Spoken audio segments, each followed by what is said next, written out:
पाकिस्तान को अगर आप सिर्फ मैप पर देखें तो ये एक मुल्क है।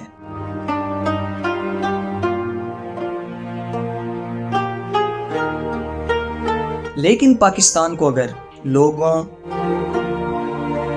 ज़बानों, गीतों और रिवायतों की नज़र से देखें तो तस्वीर बिल्कुल बदल जाती है।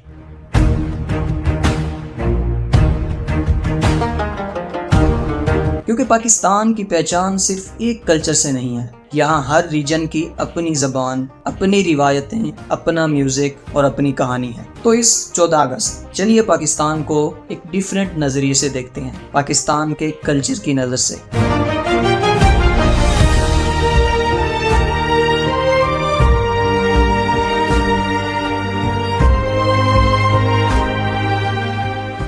तो सबसे पहले चलते हैं पंजाब की तरफ।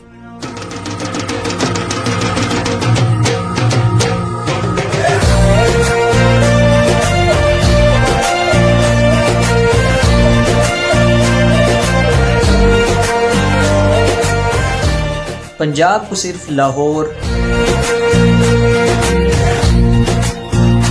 या भंगड़े से समझना काफ़ी नहीं।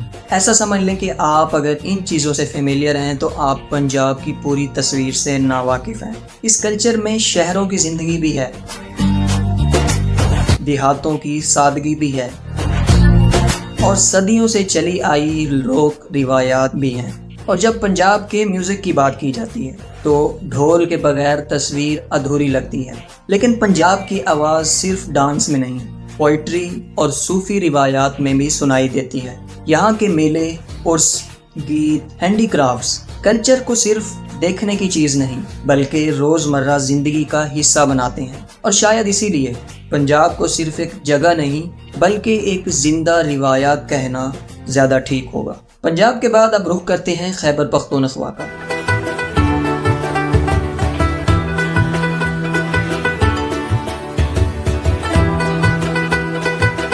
यहाँ के कल्चर को सिर्फ एक लिबास या डांस से समझना मुश्किल है।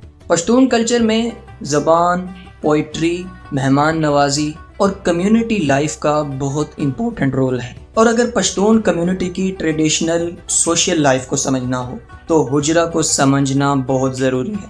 यहाँ बैठक सिर्फ बैठने की जगह नहीं बल्कि लोगों के मिलने, बात करने और रिवायात को ट्रांसफ़र करने की जगह भी है। फिर आती है पश्तून म्यूज़िक की बात, तो उसमें रुबाब की आवाज़ सबसे पहले पहचान बन जाती है। और खुशी के मौका पे अतन इस कल्चर को मज़ीद मूवमेंट और एनर्जी देता है। लेकिन खैबर पख्तूनख्वा सिर्फ एक ही कल्चरल आइडेंटिटी नहीं रखता। इस प्रोविंस में मुख्तलिफ कम्युनिटीज़ और रीजन्स अपने अपने कल्चर्स के हिसाब से इसको मज़ीद स्पेशल बनाते हैं। तो पंजाब के कल्चर से निकलकर केपी के कल्चर में हमें ज़बान, रिवायात, बैठक सब चीज़ें एक दूसरे के साथ जुड़ी हुई नज़र आती हैं। अब हमारी कल्चरल जर्नी हमें लेकर जाती है बलूचिस्तान। रंगा मचा रंगा मचा रंगा रंगा रंगेली रंगेली रंगेली रंगेली तो रंगा मचा। रकबे के लिहाज से पाकिस्तान का सबसे बड़ा सूबा, लेकिन बलूचिस्तान की पहचान सिर्फ इसके वसी लैंडस्केप्स नहीं है। यहाँ ज़ुबान, म्यूज़िक, कपड़े, एम्ब्रॉयडरी और लिटरेचर सब में कल्चर के अपने अपने रंग नज़र आते हैं। और अगर बलोची म्यूज़िक की बात करें तो इसकी ख़ास अपनी आवाज़ है।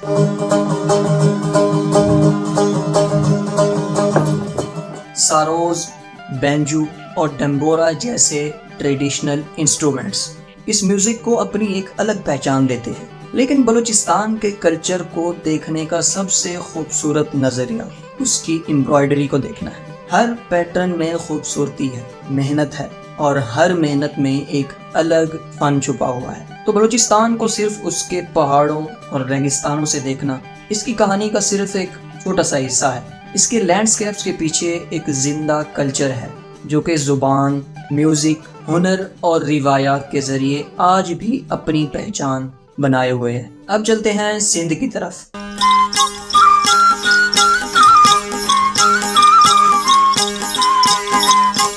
जहाँ कल्चर की कहानी बहुत पुरानी है। सिंध की कहानी में सिंधु दरिया की विरासत भी है और उसके अलावा लोक रिवायात और सूफियाना कलाम भी है। और जब भी सिंधी कल्चर की बात होती है तो सिंधी अजरक और टोपी का जिक्र जरूर आता है। यानी कि सिंध की रिवायात, सिंध का कल्चर सिर्फ इमारतों में नजर नहीं आता बल्कि लोगों की जबान, उनके गीत और उनकी रिवायतों में भी नजर आता है। अब पंजाब के एक ऐसे रीजन की तरफ चलते हैं जो अपनी खास रिवायात और कल्चर रखता है, यानी कि साउथ पंजाब।